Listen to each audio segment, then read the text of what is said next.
جو وہ کر سکتا ہے جس سے لڑکی اس کے لیے پاگل ہو جائے۔ وہ تنہائی میں بلاتا ہے، آپ کو بھی یہ آفر کر چکا ہے لیکن آپ نہیں گئی، اس لیے وہ آپ سے ناراض بھی ہے۔ سو میرا آپ سے صرف یہی کہنا ہے کہ آپ یہ سب چھوڑ کر اپنی پڑھائی پر توجہ دیں۔ آپ ایک اچھی لڑکی ہیں، خدا نخواستہ کسی حادثے کا شکار نہ ہو جائیں۔ آپ نے بالکل درست کہا، میں آپ کا شکریہ ادا کرتی ہوں، لیکن آپ ایسا کیوں؟ اس نے پوچھنا چاہا تو شعیب نے دکھ اور اکتائے ہوئے لہجے میں اس کی بات کاٹ کر کہا، مجھے یہی امید تھی کہ آپ کوئی ایسا ہی شک بڑا فضول سا سوال کریں گی۔ میں نے آپ کو انفارم کر دیا، اب آپ جو چاہیں سو کریں، مجھے کوئی غرض نہیں، خدا حافظ۔ یہ کہہ کر اس نے فون بند کر دیا۔ نینا دیر تک اس کے فون کے اثر میں رہی۔ اس کی سمجھ میں نہیں آ رہا تھا کہ یہ خلوص ہے یا کوئی سازش ہے۔ اس دن کے بعد شعیب کا فون تو نہیں آیا، لیکن وہ اس ٹرانس سے نہ نکل سکی، کیونکہ 2 دن بعد ہی فواد خان کا فون آ گیا۔ اس نے بتایا کہ نینا کا گایا ہوا گانا پہلے نمبر پر آ گیا ہے۔ اس نے یہ نہیں پوچھا اور نہ کوئی بحث کی کہ تمہیں تو پتہ ہی نہیں تھا کہ میں وہاں گئی بھی تھی یا نہیں، میں نے تو فرضی نام سے انٹری کروائی تھی۔ تاہم فواد خان نے خود ہی بتا دیا کہ اس نے گانا سنا اور اس کی آواز پہچان گیا۔ وہی سوال اس کے ذہن میں گونجتا رہا کہ یہ خلوص تھا یا کہ سازش۔ فواد خان کے لیے اس کا دل ہمک اٹھتا تھا، اسے بات کرنے کو دل چاہتا۔ اس نے چند دن بات نہیں کی تو پرسکون سی ہو گئی تھی۔ اب اس نے پھر بات کی تو دل مچلنے لگا تھا، مگر شعیب کی باتوں سے اٹھنے والا سوال اب اس کی راہ میں حائل تھا۔ وہ اسے روک لیتا تھا۔ ایک دن اس نے بیٹھ کر فیصلہ کر لیا کہ کیا کرنا چاہیے۔ اس کی تان یہی پر ٹوٹی کہ شعیب کی بات کو آزمایا جائے۔ اگر فواد ویسا ہی ہوا جیسا اس نے بتایا ہے تو پھر وہ پوری زندگی کے لیے فواد خان کو چھوڑ دے گی، اور اگر ایسا نہ ہوا تو فواد خان پر اس کا اعتماد بڑھ جائے گا۔ اب فواد خان کو آزمایا کیسے جائے، وہ اس پر سوچتی رہی۔ اچانک ایک دن اس کے دماغ میں آ ہی گیا کہ اسے کیا کرنا ہے۔ ان دنوں بازار سے نئی سم خرید لینا کوئی اتنا مشکل نہیں تھا، انہیں ایکٹیو کرنے میں بھی اتنا مسئلہ نہیں تھا۔ اس نے ایک نئی سم لے لی اور آواز بدل کر فواد خان کو فون کر دیا۔ بنائی ہوئی آواز کچھ زیادہ ہی پرکشش ہو گئی تھی۔ وہی ہوا، دونوں طرف سے بات آواز کی تعریف سے شروع ہوئی اور تقریباً 10 دنوں میں ملاقات تک آن پہنچی۔ اتنا تو وہ پہلے ہی نینا سے کہتا رہتا تھا، آزمائش تو اب تھی۔ سو اس نے کھل کر پوچھ لیا، آپ مجھے تنہائی میں بلا رہی ہیں، ممکن ہے آپ میری تنہائی کا فائدہ اٹھائیں؟ میں پکا تو نہیں کہہ سکتا، اگر آپ چاہیں تو، اس نے شاطرانہ انداز میں کہہ دیا۔ یہیں سے ان کے تعلق نے نیا موڑ لے لیا۔ اس نے کہہ دیا کہ وہ آ رہی ہے، لیکن کہاں پر؟ سارا پروگرام طے پا گیا، لیکن یہ طے نہیں ہوا۔ 2 دن بعد وقت کا تعین ہو گیا۔ وہ پورے وقت پر وہاں جا پہنچی جہاں سے فواد نے اسے پک کرنا تھا۔ اگرچہ وہ دل ہی دل میں ڈر رہی تھی، لیکن اسے خود پر اعتماد تھا۔ دیے گئے وقت پر وہ بائک پر آ گیا۔ وہ ایک نئی طرح کے برقعے میں تھی۔ اس نے نینا کو بائک پر بٹھایا اور چل دیا۔ وہ اسے ایک گھر میں لے گیا جہاں سوائے ایک ملازم کے دوسرا کوئی نہیں تھا۔ وہ جا کر بیٹھی تو فواد خان نے اس سے دست درازی شروع کر دی۔ وہ چاہتی بھی یہی تھی کہ وہ اس پر کھل جائے۔ زیادہ وقت نہیں گزرا تھا کہ فواد خان نے اس پر اپنی خواہش کے بارے میں کہہ دیا۔ تب اس نے اپنی اصل آواز چھپاتے ہوئے کہا، پتہ ہے میں کون ہوں؟ کیا وعدے کیے ہیں تم نے مجھ سے؟ اس پر فواد خان چونک گیا۔ کافی دیر تک وہ بول نہ سکا، پھر اس نے بھی ڈیڑھ بن کر کہا، دیکھو تم کوئی ستی ساوتری تو ہو نہیں جو لڑکی ایک انجان لڑکے سے بات کرتی ہے تو وہ کس لیے؟ اس کا بھی تو یہی مقصد ہوتا ہے نا۔ میں نے بھی تم پر اسی لیے محنت کی۔ تم قابو نہیں آئی تو کوئی بات نہیں، تیری جیسی کئی اور ہیں جو لائن میں لگی ہوئی ہیں۔ یہ جو تم لوگ لڑکیوں کو محبت کے جھوٹے جال میں پھنساتے ہو، کیا یہ؟ اس نے کہنا چاہا تو وہ ڈٹائی سے بولا، تو وہ نہ پھنسے، میں کسی کو فون نہیں کرتا، خود کرتی ہیں، تم نے بھی تو خود فون کیا تھا، یاد ہے؟ یہ تنہائی۔ اس نے غصے میں گالی دینا چاہی تو فواد نے اسے انگلی دکھاتے ہوئے کہا، اے سن، جو میں چاہتا ہوں اس پر راضی ہو تو رکو، ورنہ میرا وقت خراب نہ کرو، نکلو یہاں سے فوراً۔ وہ تو میں جا ہی رہی ہوں، لیکن تم بہت پچھتاؤ گے، میں تمہیں چھوڑوں گی نہیں، اس نے اٹھتے ہوئے کہا تو فواد خان ہنستے ہوئے بولا، ایسا بہت کہتی ہیں، جاؤ نکلو یہاں سے، کسی دوسری کو آنے دو، سارا موڈ خراب کر دیا، اس نے کہا اور بیزاری سے صوفے پر جا بیٹھا۔ پھر اپنا فون نکال کر کسی لڑکی سے بات کرنے لگا، جیسے وہ اسے جتانا چاہتا ہو کہ اسے کوئی پرواہ نہیں ہے۔ نینا کو غصہ تو بہت آ رہا تھا، لیکن وہ پی گئی۔ اسے شعیب کی بات سچ ماننا ہی پڑی، سو وہ خاموشی سے نکلی اور واپس کالج آ گئی۔ یہ اس کی زندگی کا ناقابل فراموش واقعہ تھا، جسے وہ چاہتی بھی تو بھلا نہیں سکتی تھی۔ اس سارے واقعے میں نینا کو فائدہ یہ حاصل تھا کہ اس کی اصل شناخت کے بارے میں فواد خان کو بھی معلوم نہیں ہوا۔ وہ جس فرضی نام سے اس کے ساتھ ملی تھی، فواد کو وہی معلوم تھا۔ وہ کبھی بھی نینا سے یہ نہیں کہہ سکتا تھا کہ وہ اس سے ملی ہے اور اس کے ساتھ کس حد تک جا چکا ہے۔ اس کے گمان میں بھی نہیں تھا کہ نینا اسے مل چکی ہے۔ یہ سوچ اسے ایک نئی راہ دکھانے لگی تھی۔ اس نے فواد خان کو سبق سکھانے کا سوچا، لیکن پھر رک گئی۔ لیکن اس کے اندر بیٹھی ہوئی ضدی لڑکی مسلسل اسے اکسا رہی تھی کہ فواد خان کے ساتھ ایک بار ایسا ہونا چاہیے کہ پتہ چل جائے کہ لڑکیاں یوں فالتو چیز نہیں ہوتی کہ انہیں استعمال کیا اور پھینک دیا۔ اگر وہ انتقام لینے پر آئیں تو بہت کچھ کر سکتی ہیں۔ اسے سمجھ نہیں آ رہی تھی کہ کرے کیا۔ ایک دن اچانک اس کے ذہن میں خیال آ گیا۔ اس نے وہ سم ایک جانب ڈال دی ہوئی تھی جس سے وہ فواد خان سے باتیں کرتی تھی۔ اس نے چند دن بعد اسے کال کی اور انتہائی جذباتی ہو جانے کی اداکاری کرتے ہوئے کہا، میں خودکشی کر رہی ہوں۔ شوق سے کرو، لیکن مجھے کیوں فون کیا؟ کیا خودکشی کرنے کا آسان طریقہ پوچھنا ہے؟ اس نے ہلکا سا کہکا لگا کر انتہائی طنزیہ انداز میں کہا، نہیں، میں نے اس لیے کیا کہ میں نے ایک طویل خط لکھ دیا ہے جس میں لکھا ہے کہ میں نے خودکشی کیوں کی۔ میری خودکشی کی وجہ تم ہو۔ اس نے روحانسا ہوتے ہوئے کہا۔ میں کیوں؟ اس نے تیزی سے پوچھا۔ تم نے میری محبت کا مذاق اڑایا۔ میں نے اپنی ملاقات کا وہ سارا واقعہ لکھ دیا ہے۔ میں نے یہ بھی لکھ دیا ہے کہ ہماری باتیں ہوئی تھیں فون پر اور تم لڑکیوں کو کس طرح پھانستے ہو، سب لکھ دیا۔ میں آج رات خودکشی کر لوں گی۔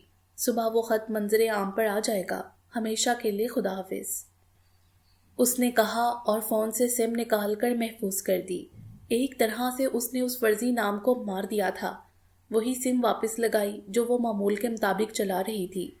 زیادہ وقت نہیں گزرا تھا کہ اس کے فون پر شعیب کی کال آ گئی۔ اس نے انتہائی معصوم بن کر بات کی۔ شعیب نے تھوڑی ادھر ادھر کی باتوں کے بعد جھجکتے ہوئے نرم لہجے میں کہا، مجھے تم سے ایک بہت ضروری کام ہے، اگر تم کر سکو میں تمہارا بہت احسان مند ہوں گا۔ بولو، میں اگر کر سکی تو، اس نے کہا۔ بات دراصل یہ، تم جانتی ہو فواد خان ایک کمینہ قسم کا بندہ ہے۔ ایک لڑکی جو تمہارے کالج میں پڑھتی ہے، اس کا نام، یہ کہتے ہوئے اس نے وہ ساری رودات سنا دی جس کے بارے میں وہ خود واقف تھی۔ تفصیل سنانے کے بعد بولا، تم چاہو تو دونوں کو بچا سکتی ہو، پلیز انہیں بچا لو، یہ تمہارا مجھ پر۔ وہ تو ٹھیک ہے، لیکن فواد خان ایک غلط آدمی ہے، تم اس کی مدد کیوں کر رہے ہو؟ اسے سزا تو ملنی چاہیے، اس نے غلط کام کیا ہے۔ اس نے دلیل دیتے ہوئے کہا تو شعیب نے اسے سمجھاتے ہوئے کہا، چاہے وہ کمینہ ہے لیکن ہے تو دوست، ایک بار تو اسے بچانا ہے نا، پھر دیکھتے ہیں۔ اوکے، میں کوشش کرتی ہوں، میں جانتی ہوں وہ کون ہے، اس نے ایک دم سے شعیب کا مان رکھتے ہوئے کہا۔ کل تک کا وقت نہیں ہے، تم جیسے ہو آج ہی نکلو، اسے کسی طرح مناؤ پلیز، اس نے منت بڑے لہجے میں کہا۔ ٹھیک ہے، میں ابھی جاتی ہوں، اسے بات کرتی ہوں، اسے منانے کی پوری کوشش کروں گی، یہ کہہ کر اس نے فون بند کر دیا۔ 2 گھنٹے گزر گئے۔ اس نے ایک خط نما تحریر لکھ لی، تبھی اس نے شعیب کو فون کیا۔ وہ اسی کے انتظار میں تھا۔ اس نے کہا، یہ میرے سامنے بیٹھی ہے، میں اسی کے گھر میں ہوں اور اسے منایا ہے۔ منایا کیا؟ اسے سمجھایا ہے، وہ کافی حد تک مان گئی ہے، اس کا خط میرے پاس ہے، لو اس سے بات کرو، تم بھی اسے سمجھاؤ۔ یہ کہہ کر اس نے چند لمحے خاموشی اختیار کی، پھر اسی فرضی آواز میں روتے ہوئے بولی، جی بولیں۔ دیکھیں، اس نے جو بھی کیا غلط کیا، میں مانتا ہوں، لیکن اس کا مطلب یہ نہیں تم خود بھی بدنام ہو، اپنے والدین کو بھی رسوا کرو، اور اس نے تو بھی پھنس ہی جانا ہے۔ زندگی اس طرح نہیں گواتے۔ آپ جو بھی کہیں وہ سب ٹھیک ہے، لیکن اسے سزا تو ملنی چاہیے نا، اس نے روتی ہوئی آواز میں کہا تو وہ فوراً بولا، بالکل ملنی چاہیے، لیکن اتنی بھیانک صورت میں نہیں، ہم کچھ دوسرا سوچ سکتے ہیں۔ تو پھر اس کی آواز ریڈیو پر نہیں گونجنی چاہیے، میں اس کی آواز نہ سنوں، وہ کسی دوسری لڑکی کو اپنے جال میں نہ پھنسائے۔ ٹھیک ہے، اب وہ کبھی ریڈیو پر نہیں بولے گا۔ شعیب نے ایک دم سے اس کی بات مان لی۔ یہ مت سمجھنا کہ آپ نے کہہ دیا اور میں نے مان لی۔ جس دن میں نے اس کی آواز سنی اسے وہیں جا کر گولی مار دوں گی۔ جو اپنی زندگی ختم کر سکتی ہے وہ اسے بھی مار سکتی ہے۔ وہ کسی لڑکی کو خراب کرنے کے لیے زندہ نہیں رہے گا۔ یہ میری وارننگ ہے۔ اب اس کی آواز کم از کم آپ کو کبھی سنائی نہیں دے گی، نہ ریڈیو پر اور نہ سیل فون پر۔ یہ میرا وعدہ ہے آپ سے۔ اس نے کہا تو وہ بولی، ٹھیک ہے، میں یہ خط نینا کو دے رہی ہوں، وہ اسے جلا دے گی، خدا حافظ۔ یہ کہہ کر وہ چند ثانیے رکی اور پھر اپنی اصل آواز میں بولی، میں نے خط لے لیا ہے شعیب، اس نے مجھ سے وعدہ کیا ہے وہ ایسا ویسا کچھ نہیں کرے گی۔ میں اب گھر جا رہی ہوں، چاہو تو راستے میں مجھ سے خط لے سکتے ہو۔ اس نے یہ مجھے دے دیا ہے۔ نہیں، تم اسے ضائع کر دو، ابھی تم گھر پہنچو پھر بات کرتے ہیں، اس نے تیزی سے کہا اور فون بند کر دیا۔ وہ بہت دیر تک ہنستی رہی۔ وہ خود پر حیران ہوتی رہی تھی کہ شعیب بھی اس کی آواز نہیں پہچان پایا تھا۔ وہ بہت مسرور ہوئی کہ اس نے بہت اچھا کام کر دیا جو اس کی صلاحیت کی وجہ سے ممکن ہو گیا۔ اس دن اسے پتہ چلا یہ صلاحیت اس میں ہے۔ اس دن کے بعد فواد خان کی آواز ریڈیو پر سنائی نہ دی۔ دن گزرتے گئے، لڑکیوں میں وہ نام ایک قصہ پارینیہ بن گیا۔ اب وہی لوگ زیر بحث آنے لگے جو سنائی دیتے تھے۔ وہ اپنے کام میں لگ گئی۔ کالج سے آنے کے بعد وہ میڈم سمیرا کے گھر چلی جاتی، جہاں پڑھنے والی لڑکیاں آئی ہوئی ہوتی۔ وہ انہیں پڑھاتی، شام ہونے سے قبل وہ سٹاپ پر آ جاتی اور وہیں سے اپنے گھر چلی جاتی۔ دن اسی طرح گزرتے چلے جا رہے تھے، یہاں تک کہ بی اے کے فائنل امتحان کا وقت آ گیا۔ امتحان اس نے میڈم سمیرا کے گھر رہ کر دیے۔ ان دنوں اس کی میڈم کی بیٹی سائرہ سے بہت زیادہ دوستی ہو گئی۔ ایک ہی چھت تلے رہنا اور ہر وقت کا ساتھ ہونے کی وجہ تو تھی ہی، دوسرا سائرہ کی کوئی بہن نہیں تھی، اس لیے نینا میں اس کا پیار کچھ زیادہ ہی بڑھ گیا تھا۔ اس کی خواہش تھی کہ وہ بھی اپنی ماں کی طرح لیکچرار بنے، لیکن یونیورسٹی کی۔ اسے یونیورسٹی میں پڑھنے اور پڑھانے کا بہت شوق تھا۔ وہ اکثر خواب دیکھا کرتی تھی اور یہ خواب پورا ہونے میں کچھ ہی ماہ باقی تھے۔ امتحانوں کے بعد رزلٹ آنے تک کا ہی تو انتظار کرنا تھا۔ میڈم سمیرا نے نینا سے کہا کہ وہ اس کی بیٹی کے ساتھ پڑھنے چلی جائے، سارا خرچ وہ برداشت کر لے گی۔ سارا اس پر نہ صرف راضی تھی بلکہ بہت خوش کہ اس کا ساتھ مل جائے گا، اسے وہاں اکیلا نہیں رہنا پڑے گا۔ لیکن نینا نے مزید بوجھ بننا کا وعدہ نہیں کیا، اس لیے انکار کر دیا۔ اس نے سوچ لیا تھا کہ وہ پرائیویٹ طور پر ایم اے کا امتحان پاس کر لے گی۔ وہاں رہنے کا یہ فائدہ ہوا کہ ایک تو اسے وقتی طور پر اتنی رقم مل جاتی تھی کہ وہ اپنی تعلیم جاری رکھ سکے، دوسرا سائرہ کو انگریزی ناول اور کتابیں پڑھنے کا بہت شوق تھا۔ وہ نہ صرف وہاں پڑھتی رہی بلکہ سائرہ کے ساتھ اس کی باتیں بھی چلتی رہتی۔ تیسرا، یہ دن بہت اچھے گزرے تھے جنہیں وہ یاد کر سکتی تھی۔ امتحان ختم ہو گئے اور وہ واپس اپنے گاؤں آ گئی۔ وہ کالج کے دنوں کو بڑا یاد کیا کرتی تھی۔ گھر میں وہی افراتفری رہتی تھی کہ برتن دھو لو، جھاڑو دے دو۔ اسے اپنے گاؤں گئے زیادہ دن نہیں ہوئے تھے کہ انہی کے گاؤں کے پاس ایک پرائیویٹ اسکول کھل گیا۔ انہوں نے بطور ٹیچر اسے آفر کی۔ نینا نے یہ سوچ کے کہ گھر میں فارغ بیٹھنے سے اچھا ہے کہ وہ اسکول میں پڑھا لیا کرے اور اسے آمدنی ہو جائے، اس نے اسکول جوائن کر لیا اور وہ اسکول جانے لگی۔ اسکول چونکہ نیا تھا اس لیے وہاں تعداد اتنی زیادہ نہیں تھی، اس لیے وہ ٹیچر پڑھائی کم اور گپے زیادہ لگاتی تھی۔ جس طرح علاقے میں اسکول بننے کی شہرت ہوئی، اسی طرح وہاں پر موجود ٹیچرز کا حوالہ بھی زبان زرد عام ہو گیا۔ ہر کسی کو معلوم تھا کہ وہاں کون پڑھا رہا ہے، کون سی ٹیچر کیسی ہے۔ نینا کے حسن کا شہرہ تو پہلے ہی تھا، اس پر جن نوجوانوں کے من میں اس کے عشق کی دبی ہوئی چنگاری تھی وہ پھر سے دھواں دینے لگی۔ نینا گھر کے قریب ہی ایک سٹاپ سے ایک وین میں سوار ہوتی اور دوسرے گاؤں اسکول چلی جاتی تھی۔ لڑکوں کا یہ تماشا وہ اس وقت سے دیکھتی آئی تھی جب سے وہ شہر کالج پڑھنے جایا کرتی تھی۔ اس دوران اس کا رابطہ شعیب سے رہا، وہ کبھی کبھار فون کر لیا کرتا تھا۔ دھیرے دھیرے بات بڑھتی گئی، ان کا رابطہ فون پر تو رہا لیکن وہ کبھی ملے نہیں۔ نینا کے ذہن میں شعیب وہی تھا جو ایف ایم ریڈیو میں ریکارڈنگ کر رہا تھا، وہی تصویر اس کے حافظے پر نقش تھی۔ ان کے درمیان تعلق اتنا گہرا ہو گیا کہ اس نے اپنے بارے میں سب کچھ بتا دیا۔ اس نے یہ بات قطعاً نہیں بتائی کہ وہ فرضی طور پر فواد خان کو کیا جھٹکا دے چکی ہے۔ انہی دنوں شعیب نے اپنے بارے میں اسے تفصیل سے بتایا۔ وہ شہر کے ایک امیر ترین بزنس مین کا بیٹا تھا۔ وہ ایک بڑے بھائی اور 2 بہنوں کے بعد تھا۔ بڑا بھائی اپنے باپ کے ساتھ بزنس میں تھا، بہنیں امریکہ بیاہ دی گئی تھیں۔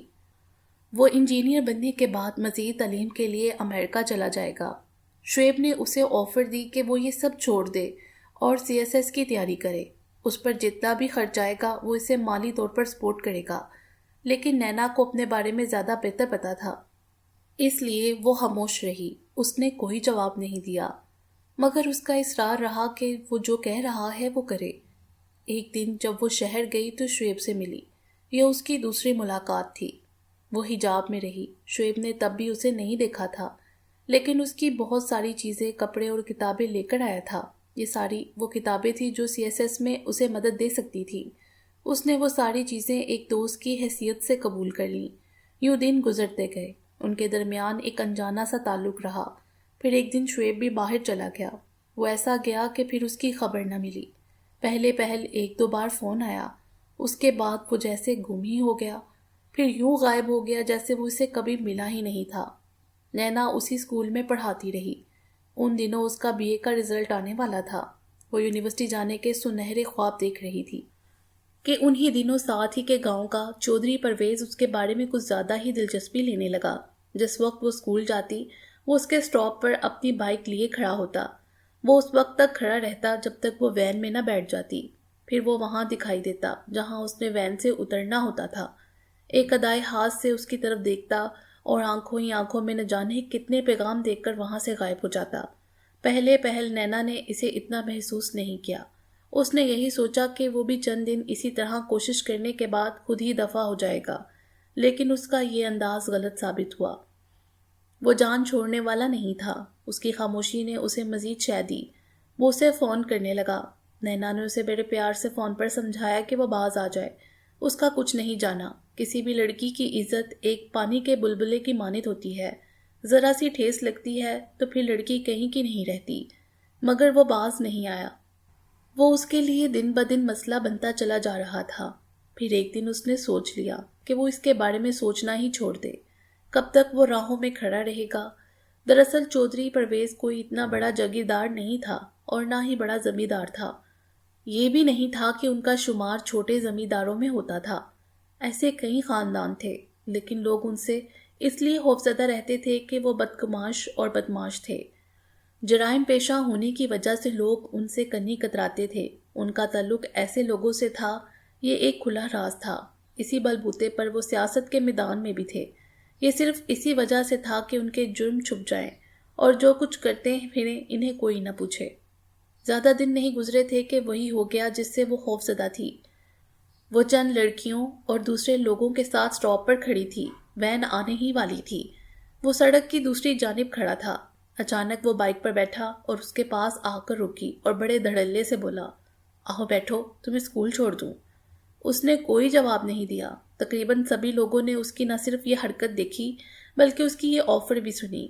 وہ خاموش رہی تو اس نے دوبارہ کہا۔ تب نینا نے اسے سمجھاتے ہوئے کہا، جاؤ، چلے جاؤ اور دوبارہ میری راہ میں نہ آنا ورنہ بہت پچھتاؤ گے۔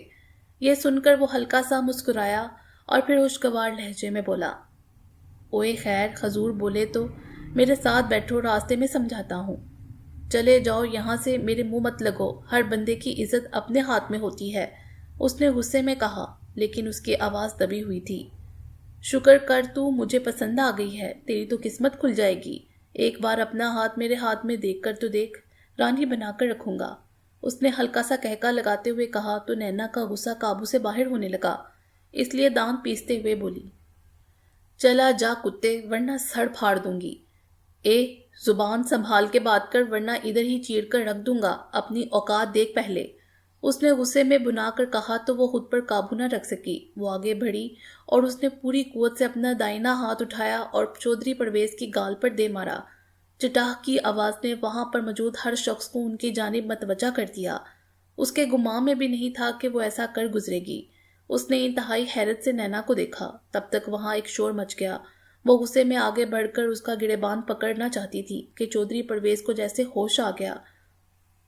وہ وقت سنبھال گیا، اس لیے مزید کچھ کہے بنا اس نے اپنی بائک کو گیئر لگایا اور وہاں سے رفو چکر ہو گیا۔ کئی سارے لوگ تو ویسے ہی ادھر ادھر ہو گئے۔ وہ اس پھڈے میں پڑنا ہی نہیں چاہتے تھے، کہیں یہ نہ ہو کہ انہیں گواہی دینا پڑ جائے۔ کئی تماشا دیکھنے کو وہیں کھڑے رہے۔ اس نے کسی کی طرف توجہ نہ دی اور اپنے اسکول چلی گئی۔ شام ہونے کو آ گئی۔ چودھری پرویز کی طرف سے کوئی رد عمل سامنے نہیں آیا۔ یہ خاموشی بہت خوفناک تھی۔ چودھری پرویز کے حامیوں کو دکھ ہوا یا نہیں یہ الگ بات تھی، مگر ان کے دشمنوں کو یہ بات مل گئی اور انہوں نے پورے علاقے میں یہ بات پھیلا دی۔ سیل فون ایک ایسی ایجاد تھی جس نے یہ خبر دور دور تک پہنچا دی۔ اس کے بھائی بھی یہ بات سن چکے تھے۔ انہوں نے گھر میں کوئی تبصرہ نہیں کیا اور خاموش رہے۔ گھر کی فضا یوں ہو گئی جیسے اس میں خوف کھل گیا ہو۔ وہ ساری رات نہ سو سکی۔ ہر وقت درلا لگا رہا کہ اب کچھ ہوا، کہ اب کچھ ہوا۔ صبح وہ اسکول جانے کے لیے تیار ہو گئی۔ اس کی ماں نے دبے لفظوں میں کہ ابھی مت جاؤ، کہیں کوئی ایسی ویسی بات نہ ہو جائے۔ اس نے یہی جواب دیا کہ ماں اگر آج ڈر گئی تو پوری زندگی ڈرتی رہوں گی۔ اس نے ماں کی بات نہ مانی اور گھر سے چل پڑی۔ وہ اسٹاپ پر آ کر رکی اور وین کا انتظار کرنے لگی۔ کچھ دیر بعد وین آ گئی۔ وہ روزانہ کی طرح اپنے دھیان وین میں سوار ہو گئی۔ ابھی وہ بیٹھنے ہی نہ پائی تھی کہ وین چل پڑی، مگر وہ دیکھ اور سمجھ چکی تھی کہ دھوکہ ہو گیا۔ اس وین میں چودھری پرویز کے ساتھ چند گنڈے بیٹھے ہوئے تھے۔ ان کے علاوہ کوئی ایسا مسافر نہیں تھا جو روزانہ آنے جانے والا ہو۔ وہ بیٹھی نہیں بلکہ پلٹ کر دروازے کی جانب لپکی۔ اس نے دروازہ کھولنا چاہا تو وہاں بیٹھے لوگوں میں افراتفری مچ گئی۔ پکڑو پکڑو کی آوازیں آنے لگیں۔ تبھی اس نے ڈرائیور سے کہا، وین روک دو ورنہ میں چلتی وین سے چھلانگ مار دوں گی۔ چل چل تو بھگا، یہ تو اب ڈیرے پر ہی جا کر رکے گی، وہیں تیری اکڑ نکالتے ہیں یہ سب۔ چودھری نے ایک ہی وقت میں دونوں سے کہا، مگر نینا نے اس کی بات نہیں سنی۔ اس نے چیخ کر ڈرائیور سے کہا کہ روک دو اور دروازے کی جانب بڑھی۔ اسی وقت دو گنڈوں نے اٹھ کر اسے قابو میں کرنا چاہا، تب تک وہ وین کا دروازہ کھول چکی تھی۔ ڈرائیور سمجھدار بندہ تھا۔ وہ جانتا تھا کسی رفتار میں اگر لڑکی نے چھلانگ لگا دی تو قتل اس کے ذمہ پڑ سکتا ہے۔ اس نے ایک دم سے بریک لگا دیے۔ وہ اپنے پاؤں پر جمی نہ رہ سکی۔ دروازہ کھلا ہوا تھا، رفتار کم تھی۔ اس نے چھلانگ لگا دی۔ وہ پکی سڑک کے کنارے کچی جگہ پر گری اور وہاں سے لڑکتی ہوئی جھاڑیوں میں جا پڑی۔ اس کے سر اور بازو پر سخت چوٹیں آئی تھیں۔ وہ گرنے کے چند لمحے بعد بے ہوش ہو گئی تھی۔ اسے جب ہوش آیا تو وہ تیزی سے بھاگتی ہوئی ایک کار میں تھی۔ کچھ دیر تک اسے سمجھ میں نہیں آیا، پھر اسے ہوش نہ آیا۔ سڑک پر سے گزرنے والے کار کو لوگوں نے روکا تھا اور اس میں ہسپتال کی جانب چل پڑے تھے۔ وہ ہسپتال جا پہنچے تو کار والا انہیں چھوڑ کر جا چکا تھا۔ جب نینا کے حواس بحال ہوئے تو اس نے اپنے بھائی کا چہرہ دیکھا، تب اس نے آنکھیں موند لیں۔ وہ 4-5 گھنٹے تک ہسپتال میں رہی۔ پھر چیک اپ کے بعد اسے ہسپتال سے جانے کی اجازت مل گئی۔ وہ اپنے بھائیوں کے ساتھ گاؤں جانے کے لیے ہسپتال سے نکلی ہی تھی کہ پولیس کے چند لوگوں نے انہیں گھیر لیا۔ ان کے ساتھ ایک لیڈی کانسٹیبل بھی تھی۔ وہ انہیں تھانے لے جانا چاہتے تھے۔ ہمارا قصور کیا ہے بھائی؟ اس کے ایک بھائی نے پوچھا تو پولیس والے نے کہا، یہ تو تھانے جانے کے بعد ہی پتہ چلے گا، آرام سے چلو تو ٹھیک ورنہ۔ وہ ان کے ساتھ تھانے چلے گئے۔ وہاں جا کر معلوم ہوا کہ ڈرائیور کی طرف سے درخواست دی گئی ہے کہ یہ لڑکی نے اس کے سر پر ضرب لگائی اور اس کا پرس چھین کر بھاگی تھی، جس کی وجہ سے وہ وین سے گری۔ اس پر ڈکیتی اور راہزنی کا الزام تھا۔ وہ حیران رہ گئی۔ ظلم تو ہمارے ساتھ ہوا ہے، ہم اپنی بدنامی کے خوف سے تھانے نہیں آئے، الٹا انہوں نے ہم پر یہ الزام لگا دیا۔ اس کے بھائی نے وال ویلا کیا تو منشی نے اسے ڈانٹ دیا۔ اوئے چپ کروائے، ظلم ہوا، بہن کو ڈکیٹی پر لگوایا ہوا ہے اور تھانے میں مظلوم بنتا ہے۔ یہ کیا کہہ رہے ہو منشی جی؟ ہم جھوٹ نہیں کہہ رہے ہیں، ہم سچ۔ اس کے چھوٹے بھائی نے کہا تو منشی نے انتہائی حقارت سے کہا، اوئے بھونک نہ مار، دفع ہو جا، یہ رونا صاحب کے آگے رونا۔ جاؤ ادھر جا کر بیٹھ جاؤ۔ وہ دونوں کسی ملزم کی طرح ایک طرف ہو کر بیٹھ گئے۔ نینا ایک دیوار کے ساتھ لگ کر بیٹھ گئی۔ چند منٹ بعد اس کے بڑے بھائی نے کہا، میں کچھ کرتا ہوں، کسی بندے کی منت کرتا ہوں جا کر، میں جلدی آ جاؤں گا، تم لوگ فکر مت کرنا۔ یہ کہہ کر وہ اٹھا اور تھانے سے باہر چلا گیا۔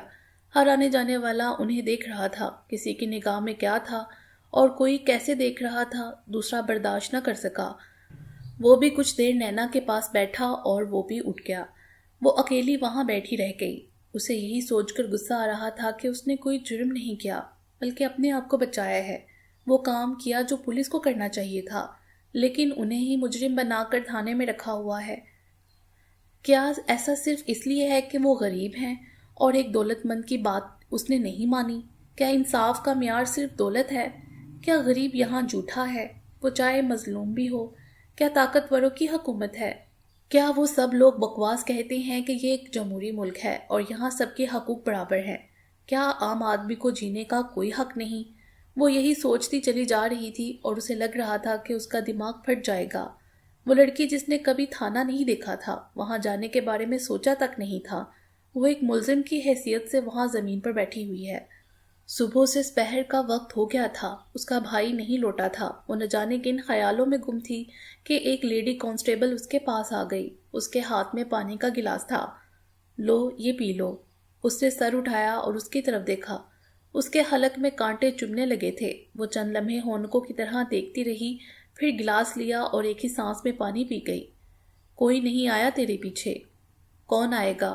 2 بھائی تھے، وہ بھی بیچارے باہر چلے گئے ہیں، اس نے دکھ سے کہا۔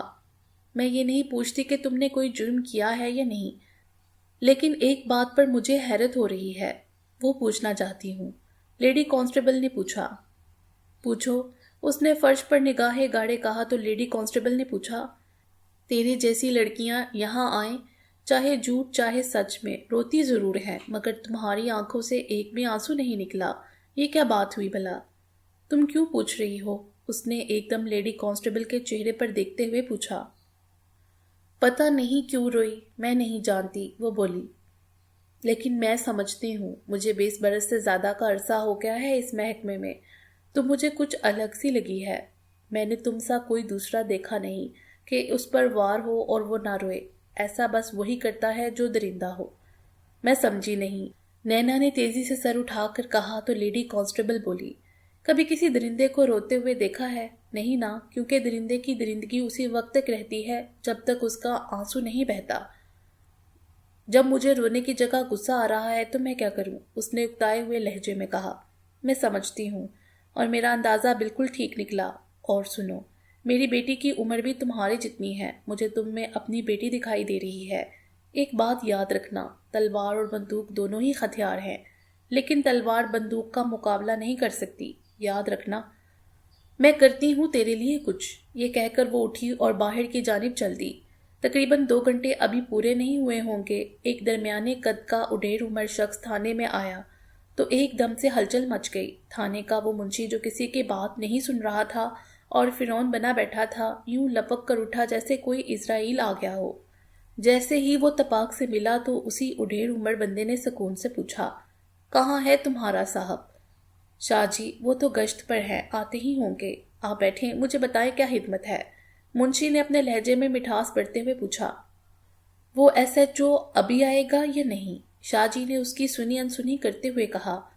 اس دوران اس کی نگاہ نینا پر پڑی، وہ اسے چند لمحے تک دیکھتا رہا، پھر نگاہیں منشی پر ٹکا دیں۔ جی، وہ آج شاید ہی، وہ منمناتے ہوئے کہنے لگا تو شاہ جی نے کہا، اس لڑکی پر ظلم کرنے کے لیے تم لوگوں نے کتنے پیسے لیے ہیں؟ اس اچانک سوال پر منشی ایک دم سے گھبرا گیا، پھر تیزی سے بولا، آپ بیٹھے، میں آپ کو بتاتا ہوں۔ مجھے بیٹھنا نہیں ہے، میری بات کا جواب دو۔ وہ جی صاحب کو، بکواس بند کرو، اور اس بے غیرت کو بتا دینا کہ لڑائی مردوں سے لڑتے ہیں، عورتوں سے نہیں۔ اس لڑکی کو جانے دو اور اس کی طرف کوئی نگاہ بھی نہ کرے، میں دیکھتا ہوں اسے۔ شاہ جی نے غصے میں کہا تو منشی نے ایک لمحہ سوچے بغیر نینا کو جانے کا اشارہ کیا۔ نینا اٹھ کر تھانے کے باہر چلی گئی۔ اسے یہ ہوش ہی نہیں تھا کہ وہ شاہ جی کا شکریہ ادا کر سکے۔ اس کے دماغ میں تو یہی چلنے لگا تھا کہ انصاف نہیں، بندوق کے سامنے تلوار نہیں ٹھہر سکی۔ تھانے کے باہر دیوار کے ساتھ اس کا بھائی بیٹھا ہوا تھا۔ وہ اپنے بڑے بھائی کا انتظار کر رہا تھا جو ابھی تک لوٹ کر واپس نہیں آیا تھا۔ اسے یوں دیکھ کر وہ جلدی سے اٹھا اور اس کے قریب آ کر بولا، کیا ہوا، چھوڑ دیا انہوں نے؟ ہاں، آؤ چلیں۔ یہ کہہ کر وہ یوں چل دی جیسے سوچنے سمجھنے کی صلاحیت سے آڑی ہو چکی ہو۔ اس کے دماغ میں آندیاں چل رہی تھیں۔ اسے اس نظام پر ہی نہیں، اپنے آپ پر بھی غصہ آ رہا تھا۔ وہ کیوں اس قدر اپنے آپ کو سنبھالنے والی بن گئی؟ کیوں اس نے پڑھا لکھا اور تعلیم حاصل کی؟ اس کی کیا اوقات ہے، کیا قدر ہے اس معاشرے میں؟ وہ معاشرہ جو خود کو اسلامی کہتا ہے، لیکن جہاں عورت کا تقدس تو کیا اس کی عزت تک نہیں کی جاتی۔ یہ کس کا قصور ہے؟ اس کا اپنا ہے۔ وہ کیوں اس معاشرے میں پیدا ہو گئی؟ اگر عورت کی عزت نہیں کرنی تو اسے بچپن میں ہی زندہ درگور کر دینا چاہیے تھا۔ کیا عورت کو اپنی عزت سمجھنے والے، غیرت میں آ کر قتل کرنے والے یہ نہیں جانتے کہ عورت کی عزت بھی کی جاتی ہے؟ کیا یہ معاشرہ صرف طاقتوروں کا ہے؟ کیا یہ جنگل ہے اور یہاں کا قانون بھی جنگلیوں جیسا ہے کہ جو طاقتور ہے وہ جو مرضی کر سکتا ہے؟ سوالوں کا ایک سلسلہ تھا جو اسے پاگل کیے دے رہا تھا۔ اس کے دماغ میں یہ سوال نہ جانے کہاں سے آ رہے تھے۔ اس کا جواب اسے کیا حق ملتا۔ وہ اپنے گھر پہنچ گئی تھی۔ وہ جانتی تھی کہ اس کی بھابھی کیا کہے گی، اس کا رویہ کیسا ہوگا۔ سو اس نے ٹھان لی وہ جو کہے گی وہ خاموشی کے ساتھ سن لے گی۔ اس نے اپنی ماں کو ساری بات منوان بتا دی۔ پتر، ہم غریب لوگ ہیں، ہم کسی سے مقابلہ نہیں کر سکتے، ہمارا جینا اسی طرح سے ہے، یوں ہی جینا ہوگا۔ اس کی ماں نے روتے ہوئے اسے حوصلہ دیا۔ وہ ماں کے آنسوؤں کو دیکھ کر بھی نہ روئی۔ اس کے دماغ میں چلنے لگا کہ نصاب کی ان کتابوں کو آگ لگا دی جائے جس میں انصاف، بھائی چارہ اور رواداری کا سبق دیا جاتا ہے۔ وہاں تو یہ پڑھانا چاہیے کہ یہ معاشرہ جس میں ہم رہ رہے ہیں یہ ایک جنگل ہے، یہاں انسان کی قدر نہیں، یہاں طاقت کی حکومت ہے۔ اس میں کس طرح رہنا ہے یہ طریقہ سکھایا جائے کہ طاقتور کے آگے کس طرح جھکے رہنا ہے اور کمزور پر کس طرح ظلم کرنا ہے۔ ان طاقتور لوگوں نے اسے اصل اور ضابطے بنا لیے ہیں جو اچھے انداز میں غریبوں کو پھانسنے اور انہیں ذلیل کرنے کا ہتھ کنڈا ہے۔ ان میں ایک پنچایت بھی ہے۔ ممکن ہے کبھی پنچایت میں فیصلہ ہوتا ہوگا، لیکن جب فیصلہ کرنے والا ہی ڈنڈی مار جانے والا ہو، ملزم کا ساتھی ہو، تو اسے انصاف کی کیا توقع کی جا سکتی ہے؟ وہاں بے انصافی ہی ہوگی۔ چودھری پرویز یہیں تک محدود رہتا تو شاید بات آگے نہ بڑھتی۔ نینا نے تو اسکول جانا بھی چھوڑ دیا تھا، مگر وہ اسے فون پر دھمکیاں دینے لگا۔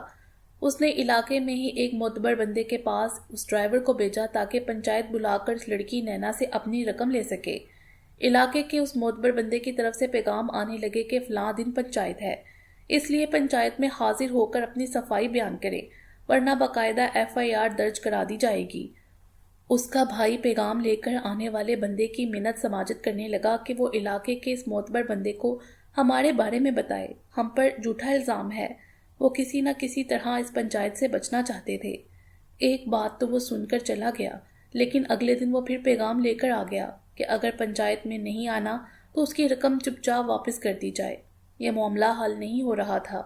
نینا کو اس پر بے تحاشا غصہ بھی آ رہا تھا، مگر وہ مجبور تھی، کچھ بھی نہیں کر سکتی تھی۔ تبھی اس نے اسی لیڈی کانسٹیبل سے مدد لینے کا سوچا۔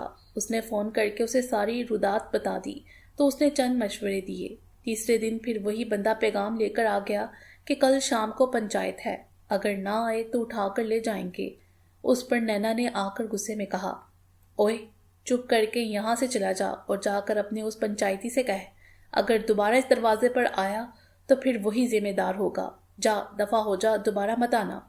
اس دن وہ بندہ ان کے گھر سے چلا گیا، مگر اس کے بعد کوئی ان کے دروازے پر نہیں آیا۔